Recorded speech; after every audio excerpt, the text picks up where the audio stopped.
Your Excellency, President William Samoei Ruto, President of the Republic of Kenya, Your Excellency, President Yoweri Kaguta Museveni, President of the Republic of Uganda, Your Excellency, President Mama Suluhu Hassan, President of the United Republic of Tanzania, Your Excellency, President Salva Kiir, President of the Republic of South Sudan, and Your Excellency, Baba Olusegun Obasanjo, former President of the Republic of Nigeria. Then my brother, former President of the United Republic of Tanzania, Jakaya Mrisho Kikwete. My other brother from Burundi, General Gervas Ndikarukubuka, the Prime Minister of the Republic of Burundi, and Brother James Kabere, Minister of State for Foreign Affairs of the Republic of Rwanda. Distinguished diplomats, ladies and gentlemen, hamjambo, good morning. I am so delighted to have opportunity to stand before you here this morning to see this distinguished audience here. I want to say that this is an occasion which the Lord has made, and let's be proud in it.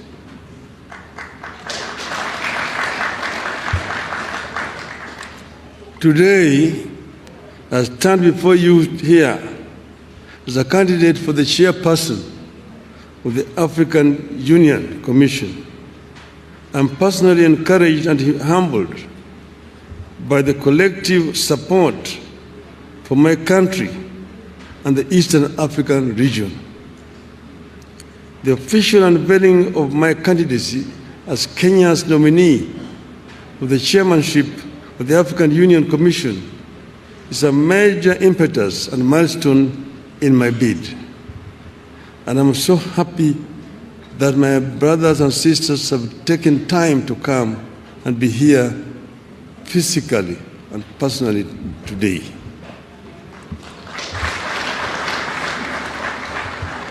The history of Africa is replete of low and high moments. Africa is widely considered the birthplace of mankind, whose political organization was reflected in great kingdoms across the continent. And as of today, the oldest species of humanoid has been discovered in this region. So in Ethiopia, in northern Kenya, in Olduvai Gorge in Tanzania. So there's no doubt that this is the home of mankind. However, the continent has suffered slavery, colonialism, humiliation, repeated aggression, and internal violent conflicts.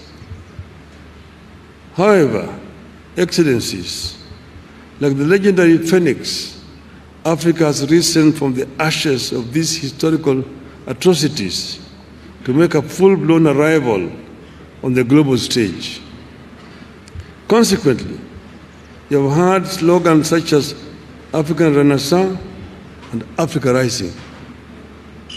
Nonetheless, I envisage an Africa where our visionary sloganeering will translate into strategic action for the transformation of our continent. Unfortunately, even as we rise our continent still grapples with emerging challenges and vulnerabilities, including identity conflicts and wars, hunger, poverty, violent extremism, advanced climate change, acute unemployment among our youth, transboundary pandemics and infectious diseases such as mpox and other threats to human security and dignity. My plan is to work with you, Your Excellencies, and make the AU more people-centered and serve the interests of the vast voiceless majority of Africans. The African people should feel the AU in their lives. Excellencies, if elected chairman, I propose to utilize the transition period to critically analyze the existing proposals for reforms and building capacity of the AU Commission. The ultimate aim is to follow up on the implementation of the reports so far formulated. Certainly, the story of Africa is not all gloom and doom. Thanks to the work Your Excellencies are doing, Africa has been on an upward and positive trajectory in recent years. In February, the African Development Bank reported that Africa will account for 11 of the world's 20 fastest growing economies this year. The continent is set to remain the second fastest growing region after Asia. I deeply appreciate your efforts in restoring hope on the continent, and it is my wish to have a chance to complement your efforts as AU chairperson.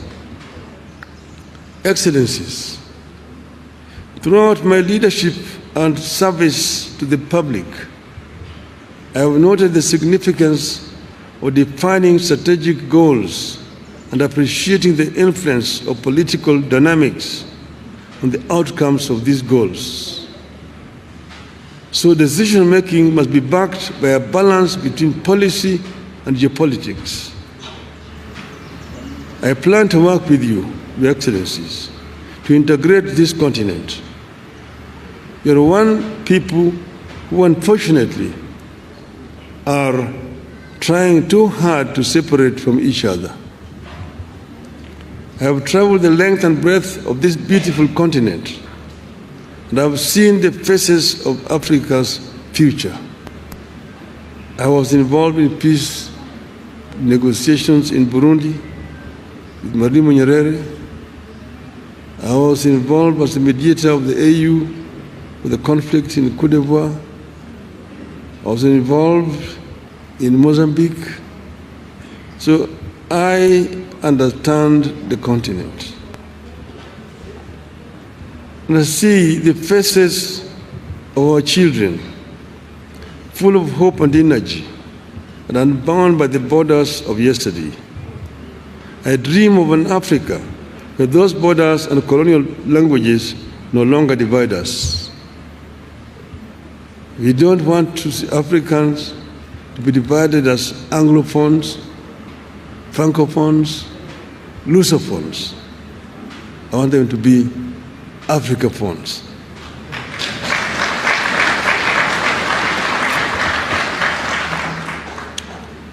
From the hills of Kenya to the deserts of Sahara and the Kalahari, from the lakes of Great Rift to the rainforests of Central Africa, from Indian Ocean to the Atlantic, Africa must be one. Its resilience and hope for a bright future transmitted to our young people.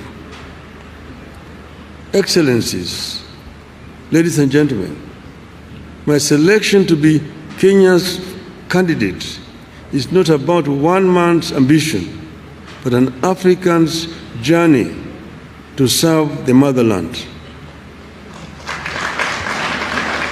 Indeed, I plan to constitute my cabinet of chairpersons with a continental outlook.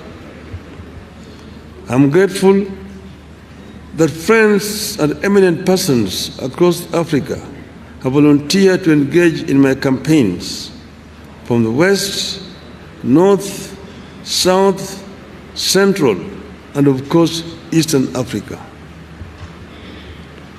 Excellencies, I'm ready to serve. My heart is ready and my hands are steady, and with your support, I shall get the opportunity to be of service to Africa, the cradle of mankind. I am made in Eastern Africa for Africa. I have said that I'm an Afro-optimist as opposed to Afro-pessimists. Afro-pessimists are those people who have given up on Africa, who say Africa is a lost cause, a wasted continent. But Afro-optimists are those people who believe in African development, that Africa can be developed with the efforts of the African people. This is what I believe in. I have come from the school that believes in the efforts of the founding fathers of our continent, those who were visionary, who envisioned an Africa that was united. Kwame Nkrumah, Ahmed Sekou Touré, Gamal Abdel Nasser, the late Emperor Haile Selassie, Jomo Kenyatta, Jaramogi Oginga Odinga, Mwalimu Julius Kambarage Nyerere, Kenneth Kaunda. Those were some of the founding fathers of our continent, who believed that Africa will only develop if it is united. Nkrumah said that Africa must unite or perish. That is the school of which I'm coming. To be able to realize the dreams of the founding fathers, first we need peace on the continent. In 2013, they talked of silencing the guns. But in 2024, the guns are not silent on the continent. We will work to ensure that guns are silent so that we can be able to have a peaceful development. Secondly, Africa is a victim of climate change. Africa today suffers from twin disasters: droughts and floods on the continent. Yet Africa has emitted very little of the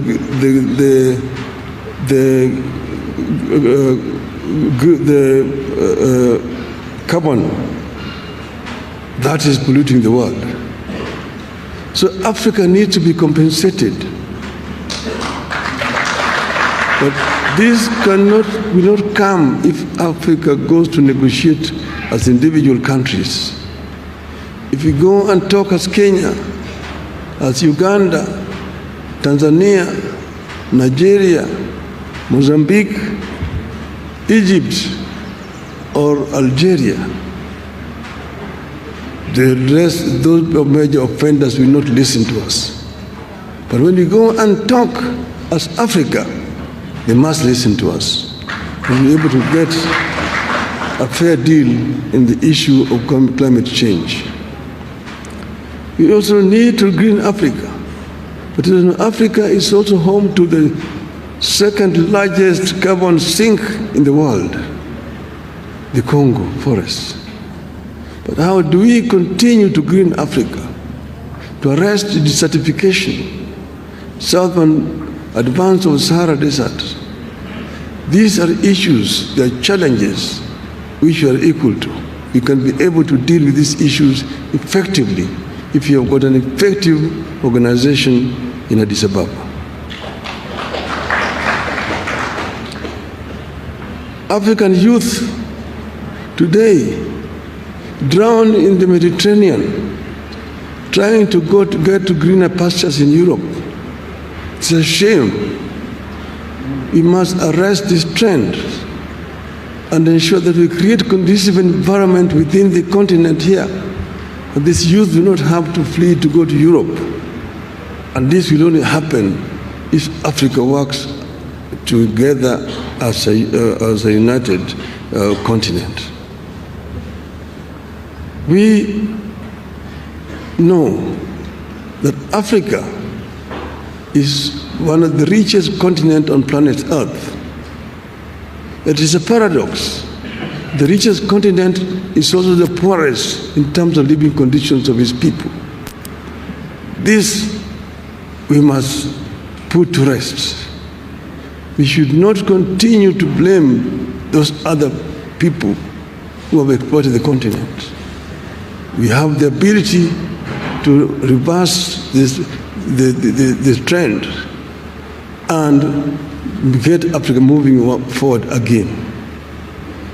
Therefore, we need to be able to ensure that Africa uses the resources that it has effectively. We need also to ensure that Africa also trades with itself. Africa is wasting a lot of time searching for markets where they put very unequal terms to our goods coming from Africa.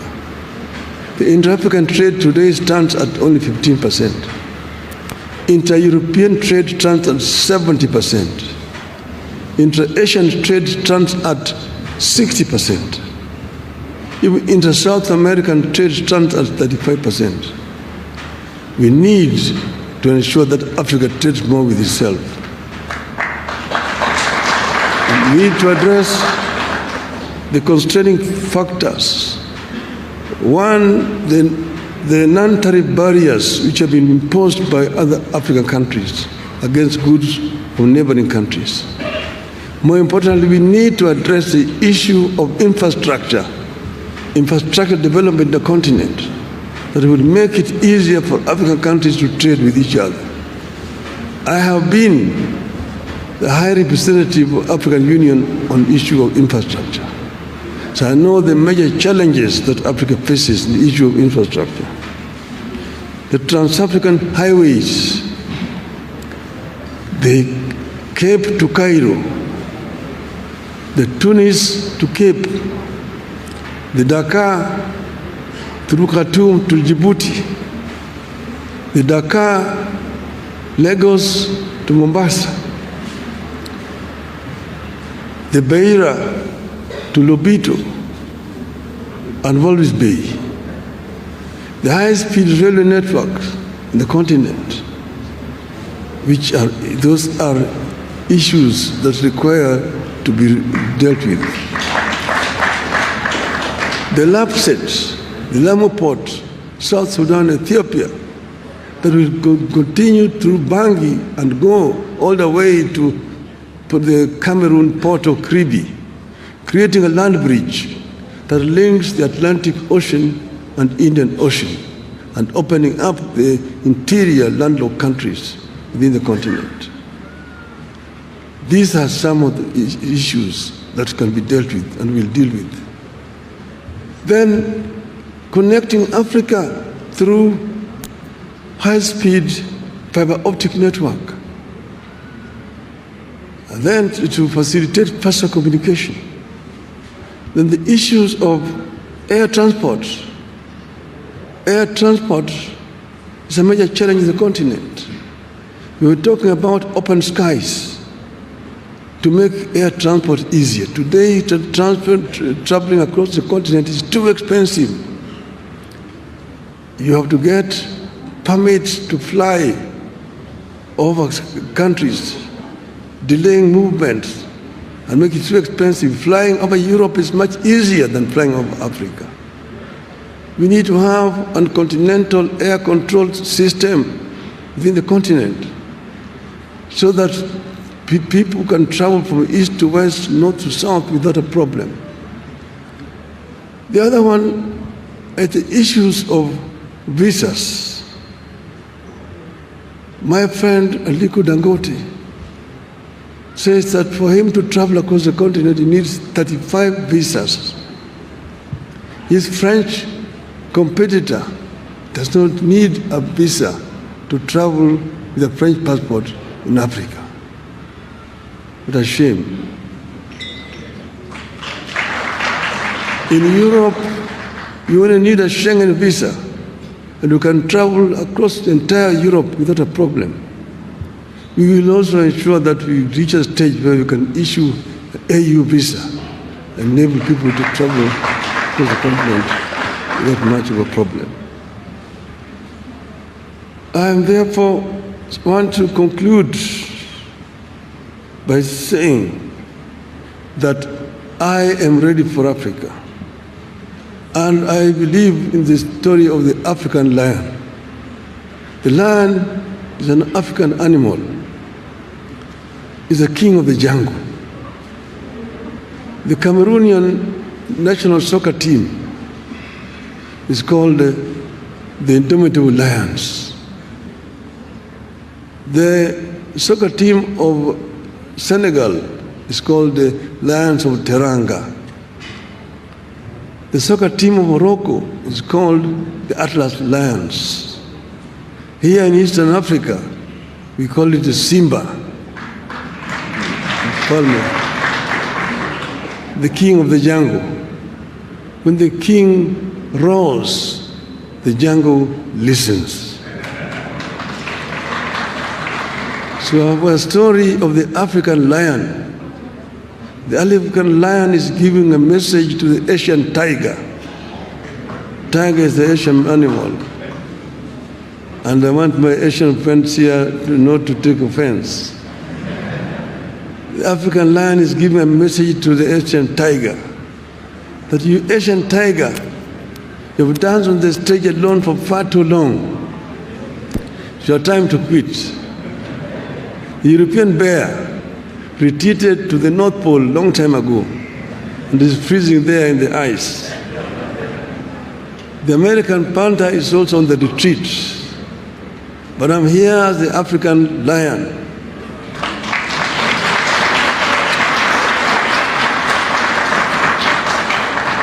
I've been asleep in the jungles of the Congo, but now I'm awake and I'm sitting on African gold.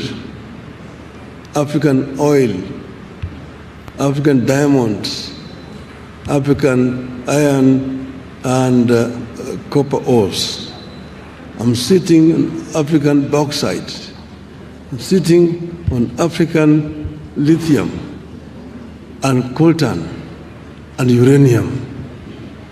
And I have the ability to transform all these materials that I have into wealth for the benefit of my people and claim the 21st century as an African century. End of the message from African Lion. Thank you very much, ladies and gentlemen.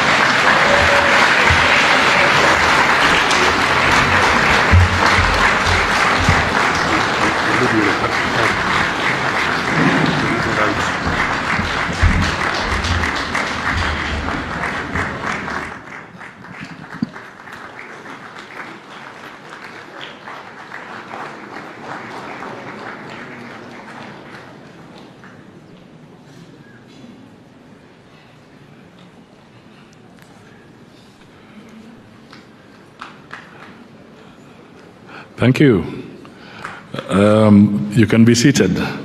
Indeed, that's a very powerful message.